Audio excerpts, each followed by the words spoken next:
Une mère, une sœur, une fille, une nièce, 1186 femmes autochtones sont disparues depuis 30 ans.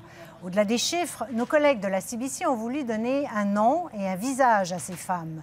230 cas non résolus ont été identifiés jusqu'à maintenant et plus d'une centaine de familles ont accepté de répondre à leur sondage.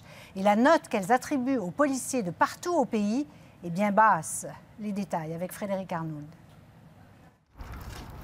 Quelques braises qui crépitent pour ne jamais oublier sa fille, assassinée brutalement à Calgary en avril 2002. L'enquête policière sur le meurtre de Terry Ann Dauphiné, qui avait 3 jeunes enfants, n'a toujours pas, 13 ans plus tard, mené à une arrestation. They suck.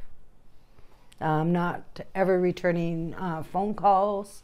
Les enquêteurs sont nuls, dit Sue Martin. Ils ne rappellent jamais. Un sentiment partagé par plus d'une centaine de membres de famille ou de proches touchés de plein fouet par 230 cas de disparition et de meurtres non élucidés compilés par CBC. Selon les témoignages de ces familles, le travail des policiers était plus que faible, leur attribuant même une cote moyenne de 2,8 sur 10.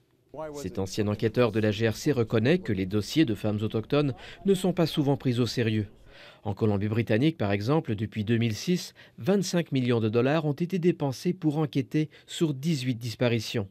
Un seul dossier a mené à des accusations. You spent $25 million or more on a case with little or no results, you'd be fired. Une telle dépense, avec peu de résultats dans le secteur privé, dit Ray Michalko, aurait conduit au licenciement des enquêteurs.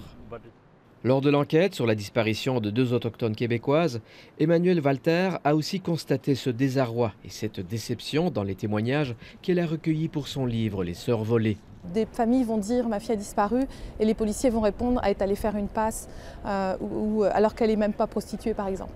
Donc effectivement, moi je ne veux pas généraliser parce qu'il y a certainement des policiers qui font bien leur travail et il y a des familles autochtones qui se sont senties tout à fait encadrées par des policiers, mais il y a beaucoup trop de familles à qui on a renvoyé comme ça des stéréotypes à la figure.